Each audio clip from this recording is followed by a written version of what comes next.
अंतर्गत आपको एक अननोन नंबर से कॉल आएगा। देन आपको कहा जाएगा कि हम क्राइम ब्रांच से बोल रहे हैं या पुलिस डिपार्टमेंट से बोल रहे हैं, आपके द्वारा कोई अश्लील साइट ओपन की गई है, जिसके तहत आपके ऊपर जो है कानूनन अपराध दर्ज किया जा रहा है। देन आपको एक फर्जी लेटर भी व्हाट्सएप किया जाएगा कानूनी कार्रवाई से डराने के लिए। तो यह बता दें कि यदि इस टाइप का कॉल आता है, देन उसके पश्चात आपसे पैसे की मांग की जाती है और आपको बताया जाता है कि यदि आपको इस कार्रवाई से बचना है तो आपको इतने रुपए इस फर्जी अकाउंट में डिपॉजिट करना होगा। यदि किसी के पास इस टाइप का कॉल आता है तो बिल्कुल भी घबराइए मत, तुरंत उसकी शिकायत नजदीकी थाने या 1930 पर। Department, how can I help you? I got this call saying my all numbers are going to block. Hey sir, can you provide me your full name, sir? I will check on system. या फिर आपको कहा जाएगा आपके ऊपर money laundering का case है, या फिर आपको ये कहा जा सकता है कि आपके पार्सल में ड्रग्स पकड़े गए हैं। हाँ जी बिल्कुल, आप एक वीडियो मैं आपको दिखाती हूँ जिसमें एक पुलिस वाला कॉल करके कैसे धमकी दे रहा होता है। हालांकि एक डॉक्टर हैं जिनका नाम रुचिका। एक चीज़ ध्यान देने की है कि कोई भी पुलिस वाला अगर आपको कॉल करके ये नहीं बोलेगा आपने ये क्राइम किया तो हम आपको पकड़ के ले जाएंगे, वो डायरेक्ट आपके घर आएगा और आपको पकड़ के ले जाएगा। कोई आपको सजेशन नहीं देगा कि आप अपना स्टेटमेंट रिकॉर्ड कराइए। हेलो दोस्तों, welcome back again my new video. I hope आप सभी अच्छे होंगे। मैं अगेन गाइस मैं एक नई वीडियो लेके आई हूँ जिसमें एक स्कैम के बारे में आपके संग डिस्कस करूँगी। मैंने पिछली 3-4 वीडियोज़ में बहुत सारे स्कैम को लेके डिस्कस किया जो कि मेरे संग हुआ है। हालांकि वो बहुत सारे लोगों के संग हुआ है, मैंने कमेंट पढ़ती हूँ तो मुझे भी बहुत बुरा लगा उन लोगों के लिए।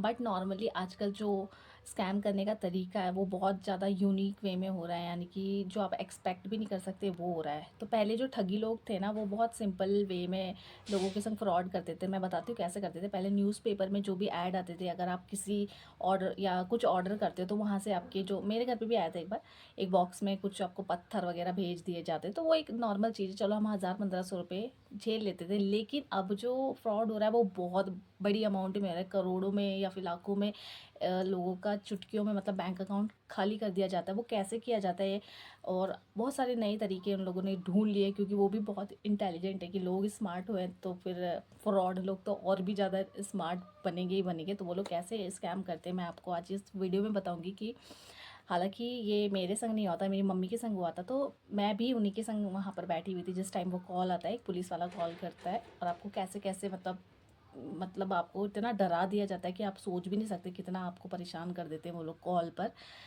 सो विदाउट स्किप के इस वीडियो को देखना, हालांकि वो किसी के संग भी हो सकता है। सो गाइस जो स्कैम हुआ है वो किसी के साथ भी हो सकता है, ऐसा नहीं कि वो हमारे साथ ही हुआ है। पता नहीं दिन भर में वो कितनी कॉलें कितने लोगों को करते हैं और कितने लोगों को परेशान करके और वो लूट भी लेते हैं आराम से। ठगी का जो उनका काम है वो कर लेते हैं। तो बेसिकली जनवरी फरवरी के टाइम पे मम्मी के पास एक कॉल आता है, जो कि वो कंपनी का ही कुछ नंबर होता है, कंप्यूटराइज होता है वो नंबर। आपको कॉल करते हैं और आपको बोलते हैं कि हेलो मैम, आपका जो नंबर है वो 1 घंटे या 2 घंटे के अंदर बंद हो जाएगा। ठीक है। मैं और मेरी मम्मी जो है वो पोस्ट पेड सिम यूज़ करते हैं जिसका बिल आता है। ठीक है। सो मैंने 1 महीने से उसका बिल पे नहीं किया था, तो मैं मम्मी के साथ ही बैठी थी। जब मम्मी के पास कॉल आता है तो वो ये बोलते हैं कि आपका जो है नंबर 1 घंटे के अंदर बंद कर दिया जाएगा। तो मेरे माइंड में यही आता है कि शायद मैंने बिल पे नहीं किया 1 महीने का, तो इस वजह से ना कर दे। तो मैंने उसको बोला कि सर आप नंबर बंद मत कीजिए और मैं बिल भर दूँगी, मैंने उसको ये बोला। तो वो वहाँ से क्या बोलता है कि क्या बोल रहे हो मैम, मुझे कुछ समझ नहीं आ रहा है। तो मैंने कहा मैं बिल पे कर दूँगी, आप मेरा नंबर बंद मत करना। तो वो कहता है नहीं मैम, आपकी एक कंप्लेंट के थ्रू मैं आपको कॉल कर रहा हूँ इसलिए आपका नंबर बंद किया। मैंने कहा कंप्लेंट? तो जब वो ऐसा बोलता है कि आपके ऊपर एक कंप्लेंट है, बहुत बड़ी कंप्लेंट है, तो फिर मैं उससे पूछती हूँ कि भाई किस तरह की कंप्लेंट है। तो वो ना मुझे सारी चीज़ें एक्सप्लेन करता है कि आपके नाम से एक नंबर यूज़ किया जा रहा है जो कि बॉम्बे में है और वो बहुत सारे मनी लॉन्ड्रिंग के केस में इस तरह से कुछ वो बोलता है। तो भी मुझे समझ नहीं आता, फिर मैं उससे पूछने लगती हूँ कि कहाँ से मेरा नंबर एक्टिवेट हुआ है। तो कह रहा है आपका नंबर बस 1 घंटे में बंद हो जाएगा, या तो आप अपना स्टेटमेंट रिकॉर्ड कराइए कि आप कहाँ से बात कर रहे हो, क्या है मतलब आपने कहीं पे अपना आईडी तो नहीं दिया था। इस तरह से वो कुछ ना कुछ बातों-बातों में बहुत सारी बातें पूछ लेते हैं पहले। हालाँकि उनके पास बहुत सारी इन्फॉर्मेशन पहले से होती है, बट वो आपसे और जानकारी ले लेते हैं बातों-बातों में। तो ऐसे करते-करते मैं उससे पूछने लग जाती हूँ, भाई मेरा नंबर कहाँ पे एक्टिवेट है? मेरा तो 2 ही सिम है, मतलब एक मम्मी का, एक मेरा, वो भी पोस्टपेड है। मैंने तो जब मैं उससे ये पूछती हूँ कि मेरा नंबर एक्टिवेट हुआ कैसे और कहाँ पे हुआ, तो वो मुझे सिर्फ इतना बोलता है कि आपको सीबीआई को अपना स्टेटमेंट रिकॉर्ड कराना है, क्योंकि आपके ऊपर बहुत बड़ा मनी लॉन्ड्रिंग का केस है। तो फिर वो मुझे बहुत सारी चीज़ें बताता है कि नंबर मुंबई अंधेरी से लिया गया है, और स्टोर का नाम वो कुछ दीपक स्टोर करके बताता है, और वो मुझे पूरा एड्रेस लिखवाता है। बोलता है कि आपको एक पेन और कॉपी में ये सारी चीज़ें नोट करनी है, आपको पिन कोड नोट करना है मुंबई का। तो मतलब ये सारी चीज़ें आपको सीबीआई को बतानी होगी कि मेरा नंबर मेरे नाम से ऐसे-ऐसे करके एक्टिवेट किया गया है। तो वो कॉल भी नहीं काटने देते, वो खुद ही ट्रांसफ़र कर देते हैं कॉल को, ठीक है? वो आईवीआर के थ्रू वो खुद ही ट्रांसफ़र करते हैं। तो कहते हैं आपको कहीं कॉल नहीं करना है, कहीं नहीं, हम खुद आपकी कॉल को ट्रांसफ़र करेंगे, और जो-जो चीज़ें मैंने आपको लिखवाई हैं कि आपको वो ही सेम चीज़ उनको बतानी है। तो भई जब मैं कॉल ही नहीं रख पाई, उसकी बातों-बातों में इतना उलझ गई कि कुछ समझ ही नहीं आया। फिर जब वो कॉल लगाता है तो वहाँ से एक पुलिस वाला बोलता है कि मैं विक्रम विक्रम राठौड़ या क्या, मुझे याद नहीं है नाम, उसने ऐसे कुछ बोला कि मैंने, हाँ जी सर बोलिए, कि मैम आपके ऊपर ऐसे-ऐसे केस है, क्या आप कहाँ से बात कर रहे हो? ये ऐसे पूछा उसने। कि मैंने बोला मैं तो उत्तराखंड देहरादून से बात कर रही हूँ, तो आप कभी मुंबई आए हो? तो ऐसे मुंबई आए हो ऐसे पूछते हैं वो। मैंने कहा नहीं, मैं आज तक नहीं आई। तो बोलता है कि ठीक है, मैं आपको एक नंबर व्हाट्सएप कर रहा हूँ, इसी नंबर पे आपको, उस नंबर पे मुझे व्हाट्सएप करके हाय भेजना होगा पहले। तो मैं, मम्मी के फ़ोन पे आया था फ़ोन, तो मैं अपने नंबर से करती हूँ उसको व्हाट्सएप पे मैसेज हाय, और जो उसकी डीपी शो होती है वो मैं अभी आपको लगा दूंगी, और नंबर भी दूंगी। अगर हालांकि किसी के पास वो उस नंबर से कभी भी कॉल या मैसेज आता है तो उसको रिसीव ना करो, डायरेक्ट उसको ब्लॉक कर दो, क्योंकि वो इतना आपको जानलेवा भी हो सकता है भाई, इतना डरा देते हैं वो। उस टाइम में बहुत रोने जैसे, मुँह रो ही गई थी, मतलब मेरी आंखों में आंसू आ गए थे, मम्मी के भी और मेरे भी। तो वो आपको ये बोलते हैं कि आपको अपना स्टेटमेंट रिकॉर्ड कराना होगा, जैसे जैसे जो चीज़ें हम आपसे पूछेंगे बस उतना ही जवाब देना। और अब तो वो ये बोलते हैं मुझे कि जो केस है वो आपकी मम्मी के ऊपर है। तो मम्मी का नाम लेता है वो गीता, क्योंकि जो नंबर था वो गीता नाम से था, तो मेरी मम्मी का नाम लेते हैं वो।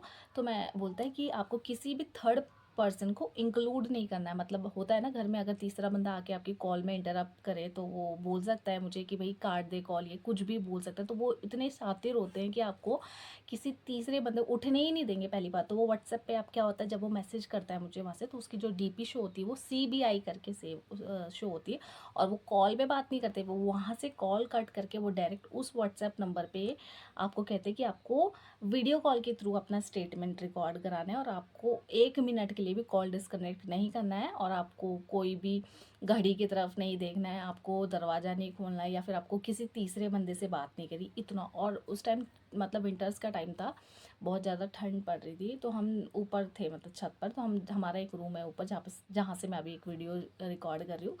तो लगभग 4 बजे के टाइम आसपास, तो आपको पता है ठंडों में बहुत जल्दी अंधेरा हो जाता, तो मतलब बात करते करते कि हमें 6 बज चुका था उससे, वो फ़ोन ही नहीं रखने को, और इतना डरा दिया उसने हमें। तो वो बोलता है आपको वीडियो कॉल पे, अब जब वो वीडियो कॉल में लगाती हूँ उसको, तो वो सामने से उसकी जो वॉल पीछे होती दीवार होती है, उस पर सीबीआई का एक पोस्टर बैनर टाइप का, गांधी जी की फ़ोटो, और खुद पूरी पुलिस की ड्रेस में बैठा होता है। जब मैं उसको देखती हूँ ना भाई, मैं बहुत डर जाती हूँ। तो सच में ऐसा हो सकता है, हमारे ऊपर इतना बड़ा केस होगा, या हमारे नाम से इतना बड़ा केस होगा। मेरी मम्मी भी देखती है वही वही चीज़ें। तो फिर उतना दिमाग मेरा पहले नहीं आया कि काश मैं उसकी रिकॉर्डिंग कर लूँ। वो ये बोलता है कि आपके पास कितने फ़ोन है, पहले तो वो ये बोलता है। तो मैं बोलती हूँ अभी तो 2 ही है, और तीसरा फ़ोन तो नहीं है। उसे ये भी पता है कि अगर मैं कहीं उसकी फ़ोटो ना ले लूँ या फिर उसकी रिकॉर्डिंग ना कर लूँ, हालांकि मैंने कुछ भी नहीं किया, क्योंकि उस टाइम बिल्कुल ब्लाइंड हो चुकी थी, कुछ समझ ही नहीं आ रहा था उसकी बातों में इतना। जब मैं बोलती हूँ हाँ जी सर बताइए, तो कि आपके ऊपर ऐसे ऐसे। सो जब वो वीडियो कॉल पे होता है तो वो मुझे और मम्मी को बोलता है कि आपको बिल्कुल फ्रंट पे रहना है, आपको कैमरे से इतना भी दूर नहीं जाना, क्योंकि आपका ऑनलाइन क्या कहते हैं वो, रिकॉर्डिंग हो रही है, और आप अपना स्टेटमेंट जो जो आपको लिखवाया गया था वो आपको पढ़ना है। अब वो वहाँ से क्या करते हैं, कुछ आईपीसी की धाराएं जो है पूरा भेजते हैं मुझे कि ये पढ़ो, ये। अब वो मुझसे पूरा वीडियो कॉल पे पढ़वा रहा होता है, इंग्लिश में भेजता है वो सारा लेटर, जिसमें मैं हमारा नाम, हमारे ऊपर कौन सी धारा लगाई जा रही है, और हम क्या काम करें। तो मनी लॉन्ड्रिंग बेसिकली, जिनको नहीं पता है मैं बता देती हूँ, वो ये हमें बोलते हैं कि इंडिया से कुछ बच्चियों को सेल आउट करने का काम आपकी मम्मी कर रही है, मतलब केस मम्मी के ऊपर है, तो लड़कियों को इधर से उधर ट्रांसफ़र करने का काम आप लोग कर दें, जिसमें 3 लोग शामिल हैं, संजय सिंह और पता नहीं एक मुस्लिम का नाम भी लेते हैं, मुझे याद नहीं है। ऐसे-ऐसे करके आप लोग ऐसे सेल करते हो, बच्चियों को गायब करने का काम है, और जो भी पैसा उससे आता है वो बाहर देश यानी फ़ॉरेन कंट्रीज़ में सेल किया जाता है, और जो भी उससे पैसा आता है उसका कमीशन आपकी मॉम मतलब मम्मी लेती हैं, मनी लॉन्ड्रिंग के केस में आप लोग को। तो ये बहुत बड़ा केस है, आप सोच भी नहीं, मेरी मम्मी हँसने लग जाती है, और जब मम्मी हँसती है ना वीडियो कॉल पे, वो डायरेक्ट वहाँ से क्या बोलता है, मैडम आप हँस रहे हो, आपके ऊपर इतना बड़ा केस है, आपको हँसने को किसने परमिशन दी, आप स्टेटमेंट रिकॉर्ड कर रहे हो। फिर मैं डर जाती हूँ, भई ऐसे कैसे बात कर रहा है, क्योंकि वो पुलिस वाला। अब वो 1 मिनट के लिए, सिर्फ 1 मिनट नहीं, कुछ सेकंड के लिए सामने आएगा, उसके बाद वो बैक कैमरा वो कहता है कि हमें रिकॉर्ड मतलब रिकॉर्डिंग में हम फ्रंट में नहीं आ सकते, आपको रिकॉर्ड कराना है, ऐसे करके। हालाँकि मेरी 2 घंटे उससे 2 घंटे क्या मतलब हाँ 2 घंटे तक बात होती है, तो वो सारी चीज़ें तो मुझे याद भी नहीं है और मैं बता भी नहीं सकती। तो मैं आपको शॉर्ट में बताती हूँ कि वो कैसे-कैसे आपको स्कैम तक लेके जाएँगे। तो सबसे पहले वो बोलते हैं कि आप मनी लॉन्ड्रिंग के केस में मतलब अंदर हो सकते हो, और आपको बॉम्बे आने पड़ेगा, क्योंकि जो केस लगा है वो बॉम्बे से ही लगा है, और मैं बॉम्बे से बात कर रहा हूँ, ठीक है? अब उसको पता है कि मैं बॉम्बे नहीं जा सकती, क्योंकि मैं बहुत दूर, मैं उत्तराखंड से मैंने सो जब वो मुझे बोलता है कि आपको बॉम्बे आना पड़ेगा अपना स्टेटमेंट रिकॉर्ड कराने के लिए, एक ऑनलाइन होगा और एक आपको खुद आके, तो फिर मैं बोलती हूँ कि आपको आज ही रात को आना पड़ेगा। उसने ये बोला आज ही रात को, क्योंकि वरना आपके ऊपर ये केस हो जाएगा और आप इनोसेंट साबित नहीं होंगे, इस तरह से आपको आना ही पड़ेगा। तो फिर मैं उसको बोलती हूँ कि भाई मैं तो नहीं आ सकती, मैं तो यहाँ रहती हूँ, कि ये मैडम इतना बड़ा केस है, आपको तो आना ही पड़ेगा। तो मैंने बोला ठीक है, मैं अपने भैया से एक बारी बात करूँगी। जब मैं ये वर्ड यूज़ करती हूँ मैं अपने भाई से बात करूँगी, तो वो क्या बोलता है कि आपको अपने भाई को इस चीज़ के बारे में बिल्कुल खबर नहीं देनी। अगर आप आते हो देहरादून से बॉम्बे और बीच में आपको कुछ हो जाता है, आपको गोली लग जाती है या कुछ हो जाता है, तो उसके ज़िम्मेदार आप खुद होंगे, क्योंकि आपको तीसरे बंदे को बताना ही नहीं है। मैं ये भी बोलती हूँ उसको कि मैं उत्तराखंड देहरादून जो हमारा पुलिस स्टेशन है, मैं वहाँ पे जाके पहले कंप्लेन कराती हूँ। तो वो कहता है नहीं नहीं ऐसा कुछ नहीं कर सकते, तो कंप्लेंट आपकी बॉम्बे से हुई है तो आपको वहीं आना पड़ेगा। अब मैंने उसको साफ मना कर दिया कि मैं नहीं आ सकती, तो इसका कुछ दूसरा वो बताओ। तो वो पता है क्या कहता है कि आपके ऊपर मनी लॉन्ड्रिंग का केस है, मैं आपको एक सजेशन दे सकता हूँ कि आपको मुझे सारी चीज़ें बतानी होगी। तो मैं बोलती हूँ क्या बताएं, कि आपको अपना आधार कार्ड मुझे दिखाना होगा, दोनों को आधार कार्ड दिखाना होगा, अपनी फ़ोटो, अपना नंबर, अपनी जायदाद बतानी होगी कि आपके पास कितना क्या है, आपका घर कितना बड़ा है, कितने गज में है, आपके पास गाड़ी कितनी है, आपका बैंक अकाउंट में पैसा कितना, अगर 1 रुपया भी ना, वो भी बताना होगा कि आपके, क्योंकि आपके ऊपर मनी लॉन्ड्रिंग का केस है। तो आपको जितनी भी संपत्ति है वो मुझे बतानी होगी कि आपके पापा क्या करते हैं, आपकी बहनें कहाँ पे है, इस वक्त आपकी बहन कहाँ है, और कितनी बहनें क्या क्या करती हैं, कितनी सैलरी है, आप क्या करती हो, आपकी मम्मी के पास कितना पैसा है, या आपके अकाउंट, आपके फ़ोन में गूगल पे, फ़ोनपे, पेटीएम, जो भी अकाउंट आप यूज़ करते हो उसमें कितना कितना पैसा है, वो इस तरह से मुझसे पूछते हैं, क्योंकि मनी लॉन्ड्रिंग में आपको सिलेंडर करना होता है। उसने ये बोला, मैं बहुत ज़्यादा मैं सोचने लगी उस टाइम, भाई मैं कितनी बड़ी पागल हूँ सच में। मम्मी भी डर गई, हालांकि हम अपना आधार कार्ड अपने साथ, तो जब ये बोलते हैं कि आपको अपना आधार कार्ड दिखाना होगा, तो हम इतने बेवकूफ़ कि भाई, पहले मेरे दिमाग में एक बार मेरी मम्मी से मैंने बोला कि मम्मी ये कहीं फ्रॉड कॉल तो नहीं, मैंने वीडियो कॉल पे उसी के सामने बोला। वो बोलता कि नहीं मैडम आपको स्टेटमेंट रिकॉर्ड हो रही है, आप ऐसा वर्ड यूज़ मत कीजिए, कुछ नहीं होगा, हम आपकी पूरी हेल्प करेंगे। मेरे दिमाग में एक बार आया जब उसने आधार कार्ड मांगा, फिर मेरी मम्मी डरते डरते, भाई आप सोच नहीं सकते, मैं छत पे थे उस टाइम, मेरा रूम, हम लोगों का रूम है वो नीचे, आप अपना आधार कार्ड लेके कोई छत पे तो नहीं बैठा होगा ना। मेरी मम्मी डरते डरते नीचे जाती है, आधार कार्ड लेकर आती है, उसको दिखाती है, भाई मैं क्या बताऊँ आपको, मैं भी दिखाती हूँ अपना आधार कार्ड, सारी चीज़ें हम उसको बताते हैं। उसको मैं ये बताती हूँ हमारे पास इतना बड़ा घर है, हमारी लैंड जहाँ पे हमने खरीदी, मैं उसको वो भी बताती हूँ, मैं अपना बैंक अकाउंट की डिटेल्स, मतलब सॉरी चीज़, मतलब ये नहीं बताया मैंने, नंबर नहीं बताया उसको, मैंने उसको ये बताया इतना पैसा है मेरे पास। तो उसने बोला अगर आपके अकाउंट में 1 रुपया भी है ना, तो भी आपको सिलेंडर गवर्नमेंट को करना होगा, क्योंकि आप मनी लॉन्ड्रिंग के केस में, और ये बहुत बड़ा केस है, क्योंकि आप का जो केस है वो एक बच्चियों को ट्रांसफ़र करने का काम में, और आप उसकी कमीशन लेते हो ऐसे ऐसे करके। या तो आपको बॉम्बे आना पड़ेगा इस चीज़ को ठीक करने के लिए, वो भी कल ही आना पड़ेगा, या फिर आपको एक ऑप्शन देता हूँ। जब उसने मुझे ये बोला कि मैं आपको एक सेकंड ऑप्शन देता हूँ, उसने सारी चीज़ें मुझसे मतलब निकलवा ली थी कि मेरे पास कितना पैसा है, मेरे अकाउंट में कितना है, मेरी मम्मी के या मेरे फादर क्या करते हैं, या कहाँ से आया। उसने बोला आपके अकाउंट में ये पैसा भी कहाँ से आया, तो भाई मैंने बोला कि ऐसे ऐसे जॉब करता है एक इंसान तो अपनी सेविंग्स तो रखता ही है ना अपने अकाउंट में। तो कहता है कि नहीं, वो आपकी सेविंग्स नहीं हो सकती, अभी आप एक केस के अंदर हो और वो जितना भी पैसा है वो एक मनी लॉन्ड्रिंग के थ्रू, जब तक आप इनोसेंट प्रूफ नहीं हो जाते तब तक वो आपका पैसा नहीं है। तो जब वो ऐसे ऐसे करके बहुत देर तक हमारी मतलब उसने मुझे बहुत सारे लेटर आईपीसी के भेजे कि ये इनको पढ़ते रहो। उसने ना मुझे 3-4 लेटर भेजे कि आपके ऊपर ये धारा लगी हुई है, लगी है। अब ये जब इतनी सारी बातें हो जाती है, जब वो मैं सारी लेटर्स पढ़ लेती हूँ, बहुत देर तक वो लेटर्स पढ़ने में इतना लंबा लिखा होता है, उसमें स्टैम्प लगा के सिग्नेचर करके सीबीआई का कुछ कुछ। अब वो ये क्या कहता है वहाँ से मुझे कि मैं आपको एक सेकंड ऑप्शन देता हूँ, क्योंकि आप बॉम्बे आ नहीं सकते तो मैं आपको वहीं से इनोसेंट प्रूफ करवा सकता हूँ विद योर स्टेटमेंट, जो आप भी रिकॉर्ड कराओगे। आपको 1 मिनट भी कैमरे से इधर से उधर नहीं होना है। तो फिर मैंने बोला ठीक है, आप बताइए क्या है। आपने जैसे आपने बताया कि आपके अकाउंट में इतना इतना पैसा है, तो आपको सिर्फ और सिर्फ 5 मिनट के लिए गवर्नमेंट को सिलेंडर करना होगा वो सारा पैसा। तो या तो आप बॉम्बे आइए कल, क्योंकि आपके ऊपर बहुत बड़ा केस है, आप वहाँ पे आके अपना स्टेटमेंट रिकॉर्ड कराओ, या फिर आप अपना जितना भी बैंक अकाउंट में पैसा है, जिसके अकाउंट में है, आपको गवर्नमेंट को देना होगा। अगर आपका जो भी पैसा है गवर्नमेंट अप्रूव करती है कि हाँ ये बिल्कुल ब्लैक नहीं है, वाइट मनी है, तो आपको 5 मिनट के अंदर वापस कर देंगे। जब वो ऐसा बोलता है ना, भगवान ने मुझे पता नहीं कहाँ से इतनी दिमाग दिया है कि मैंने उससे बोला कि जो होगा भाई तू वो कर ले। मैंने सच में, मैं मजाक नहीं कर रही हूँ, मैंने उसका पहले कॉल काटा। मैंने बोला कि भाई, मैसेज में वो मुझे करने लगी you have cut the call, why did you cut your call this, मतलब ऐसे करके कुछ कुछ बोलने लगा, मुझे डराने लगा कि आपने कॉल कट कर दी, आपके ऊपर आप पुलिस आई, ये वो बकवास करने लगा।